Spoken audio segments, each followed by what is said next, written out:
शूद्रों की उपस्थिति में वेदों का पाठ कभी नहीं करना चाहिए। आपने देखा होगा कि पूरे देश में आजकल मनुस्मृति का विरोध हो रहा है। लोग मनुस्मृति की प्रतियों को जलाकर विरोध कर रहे हैं। आज मैं आपको बताऊंगा कि इस मनुस्मृति में शूद्रों के बारे में क्या क्या लिखा है। लेकिन अगर आप मनु के विधानों को मानते हैं तो वीडियो को आप यही छोड़कर चले जाए, क्योंकि वीडियो के लास्ट में मैं अपना ओपिनियन दूंगा जो आपको बुरा लग सकता है। और अगर आप एक अंबेडकरवादी है तो चैनल को सब्सक्राइब करके बेल नोटिफिकेशन को ऑन पर कर दीजिए ताकि कोई वीडियो मिस न हो। तो वीडियो शुरू करते हैं। मनु महाराज अपनी मनुस्मृति में लिखते हैं कि एक ब्राह्मण किसी शूद्र को, चाहे वह खरीदा हुआ हो या न खरीदा गया हो, नौकर का काम करने के लिए मजबूर कर सकता है, क्योंकि विधाता ने उसे ब्राह्मण का गुलाम बनने के लिए बनाया है।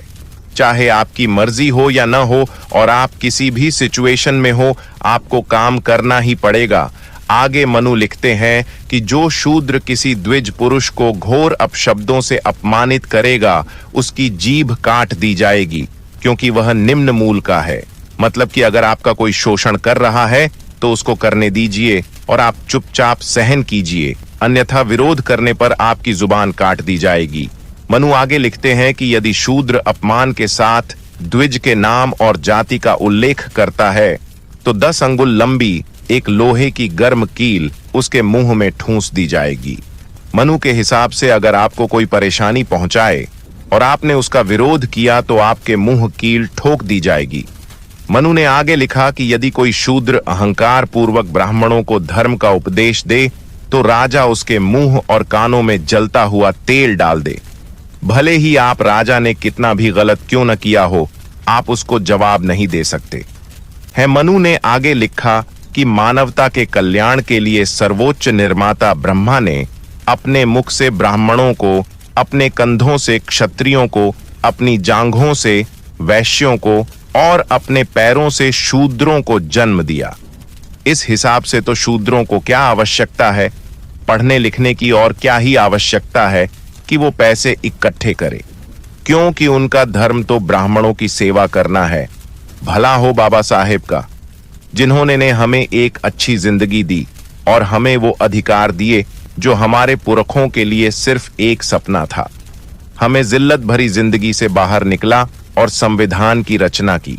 मनु महाराज अपनी मनुस्मृति में लिखते हैं कि एक ब्राह्मण किसी शूद्र को, चाहे वह खरीदा हुआ हो या न खरीदा गया हो, नौकर का काम करने के लिए मजबूर कर सकता है, क्योंकि विधाता ने उसे ब्राह्मण का गुलाम बनने के लिए बनाया है। आगे मनु लिखते हैं कि जो शूद्र किसी द्विज पुरुष को घोर अपशब्दों से अपमानित करेगा, उसकी जीभ काट दी जाएगी, क्योंकि वह निम्न मूल का है।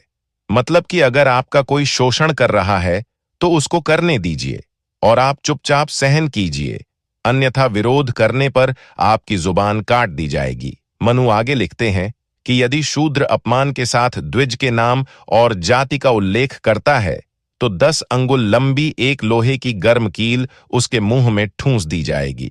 मनु के हिसाब से अगर आपको कोई परेशानी पहुंचाए और आपने उसका विरोध किया तो आपके मुंह कील ठोक दी जाएगी।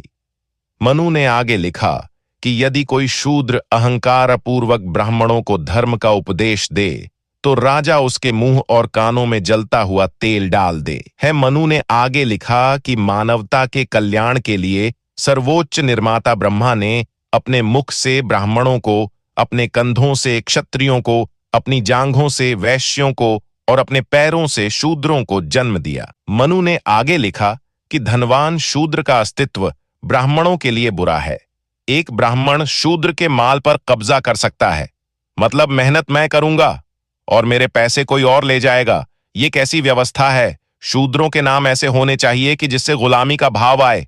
नाम तक तो मनु ने नहीं छोड़ा। आप एक बार सोच कर देखिए कि मनु के मन में कितनी नफरत भरी पड़ी थी। मनु आगे लिखते हैं, ब्राह्मण के नाम का पहला भाग शुभता को दर्शाने वाला होना चाहिए, क्षत्रिय का शक्ति से संबंधित, वैश्य का धन से जुड़ा हुआ, लेकिन शूद्र का नाम तुच्छता को प्रकट करने वाला होना चाहिए। आप लोग समझ तो गए ही होंगे कि किस तरह सदियों तक ये सब चला और क्या सहा होगा उस जमाने के लोगों ने। मनु ने आगे लिखा, ब्राह्मण के नाम का दूसरा भाग ऐसा शब्द होना चाहिए जो सुख को दर्शाए, क्षत्रिय का ऐसा शब्द जो रक्षा को प्रकट करे, वैश्य का ऐसा शब्द जो समृद्धि को व्यक्त करे और शूद्र का ऐसा शब्द जो सेवा को दर्शाए। मनु ने आगे लिखा कि 100 वर्ष का क्षत्रिय भी 10 वर्ष के ब्राह्मण बालक को अपने पिता के समान मानकर व्यवहार करे। मनु ने आगे लिखा कि ब्राह्मण को कभी भी अन्य वर्णों के व्यक्तियों को भोजन के लिए आमंत्रित नहीं करना चाहिए। यदि चे ब्राह्मण से भोजन की याचना करें तो ब्राह्मण उन्हें अपने बचा हुआ भोजन दे सकता है। यह बचा हुआ भोजन भी ब्राह्मण स्वयं न देकर अपने सेवकों के द्वारा घर के बाहर परोसे। शूद्र शिक्षा प्राप्त करने के अयोग्य हैं। ऊंची जातियों को शूद्रों को शिक्षा देने या सलाह देने का अधिकार नहीं है। शूद्रों को कानून और नियम जानने की आवश्यकता नहीं है, इसलिए उन्हें सिखाना अनिवार्य नहीं है। इसका उल्लंघन करने वाले व्यक्ति को नरक में जाना होगा। और यही धारणा सदियों तक चलती रही और आज भी है। मनु यह तक लिख दिया है कि जो व्यक्ति शूद्र छात्रों को शिक्षा देता है या जिसका शिक्षक शूद्र हो, वह श्राद्ध में बुलाए जाने के अयोग्य हो जाता है। आप कितने ही जानी क्यों न हो, आप किसी उच्च वर्ग को शिक्षा दोगे तो आपकी शिक्षा से वो व्यक्ति आपने समाज में श्राद्ध से भी वंचित हो जाएगा। मतलब इस तरह की नफरत क्यों? इंसान इंसान के काम आता है और इन सब चीजों को जो जिंदा रखती है वो है इंसानियत। मनु ने आगे लिखा कि शूद्रों की उपस्थिति में वेदों का पाठ कभी नहीं करना चाहिए। मनु आगे लिखते हैं कि जिस राज्य का राजा शूद्र है वहां रहना है नहीं चाहिए। अगर आप राजनीति में जाते हैं, कहीं देश के पीएम बन गए, तो आगे आप खुद समझ लीजिए, ऐसा कोई भी देश जहां ब्राह्मण नहीं हो या जहां ब्राह्मण प्रसन्न न हो, वह देश बर्बाद और नष्ट हो जाएगा। मनु ने लिखा कि वह ब्राह्मण जो केवल जन्म से ब्राह्मण हो और जिसने वेदों का अध्ययन या वेदों द्वारा निर्दिष्ट अन्य कोई कृत्य न किया हो, राजा की इच्छा पर कानून की व्याख्या कर सकता है, अर्थात न्यायाधीश की भूमिका निभा सकता है। लेकिन किसी भी स्थिति में शूद्र, चाहे वह कितना भी शिक्षित क्यों न हो, न्यायाधीश नहीं बन सकता।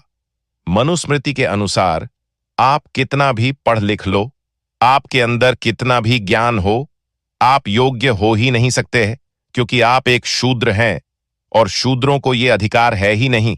मनु ने आगे लिखा, वह राज्य जिसका शासक इस बात को देखता रहे कि एक शूद्र कानून का निपटारा कर रहा है, उस राज्य का पतन उसी प्रकार होगा जैसे कीचड़ में फंसी गाय का।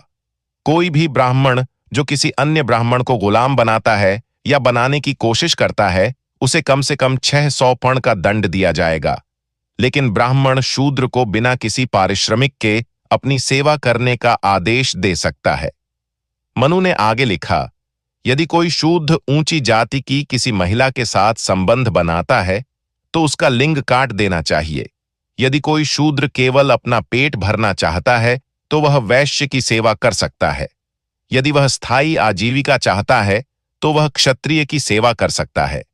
लेकिन यदि वह स्वर्ग जाना चाहता है या अगले जन्म में उच्च या श्रेष्ठ वर्ग में जन्म लेना चाहता है तो उसे ब्राह्मण की सेवा करनी चाहिए। शूद्र का सबसे पवित्र कर्तव्य ब्राह्मणों की सेवा करना है और हमेशा ब्राह्मण शब्द को अत्यंत भक्ति के साथ उच्चारण करना है।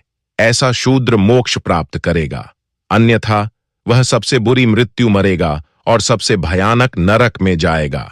मनु ने आगे लिखा कि शूद्र को ब्राह्मणों की सेवा करनी चाहिए, चाहे वह स्वर्ग की इच्छा के लिए हो या इस जीवन और अगले दोनों के लिए। जो व्यक्ति ब्राह्मण का सेवक कहलाता है वह अपने सभी लक्ष्यों को प्राप्त करता है। अगर वीडियो को यहां तक देख रहे हो, धन्यवाद। देखो, मैं सिर्फ ये जानता हूं दुनिया एक ही धर्म है, वो है इंसानियत का धर्म। और धर्म का धर्म होना चाहिए कि सब इंसान बराबर हो, न कि किसी की परछाई पड़ते से व्यक्ति अपवित्र हो जाता है और किसी मात्रा छू लेने से स्वर्ग मिल जाता है। मानवीय संवेदनाओं का हनन कभी नहीं होना चाहिए। आज देश में मनुस्मृति का हिसाब नहीं, संविधान का राज चलता है। अब कोई कान में कांच पिघलाकर नहीं डाल सकता। सबके लिए कानून है और देश कानून से चलता है। सबके लिए अपने एक समान व्यवस्था है। सदियों से चली आ रही इस व्यवस्था की जड़ों को बाबा साहेब ने काट डाला और हमें एक सम्मान भरी जिंदगी दी। इसके लिए पता नहीं कितनी पीढ़ियों ने गुलामी सही। जिस आजादी को आज हम और आप जी रहे हैं, वो कभी सपना थी बाबा साहेब के इस उपकार को। शूद्र को चाहे वो एससी हो, ओबीसी हो, एसटी हो, सबको मानना चाहिए। अगर बाबा साहेब नहीं होते तो मेरे भाई हम आज भी उसी हालत में होते और वही कर रहे होते। न कोई कानून, न कोई सजा चलता, तो सिर्फ मनु का विधान। अगर अब भी कोई दलित समाज का व्यक्ति ये कहता है कि बाबा सहन ने हमारे लिए क्या किया, तो उससे बड़ी शर्म की बात हो ही नहीं सकती। बाकी इस पूरे मामले पर आपकी क्या राय है, कमेंट में जरूर बताएं, और वीडियो में अगर कुछ सही लगा हो तो वीडियो को शेयर कीजिए। मिलते हैं किसी नए वीडियो में एक आम्बेडकरवादी विचारधारा के साथ। जय भीम, जय संविधान।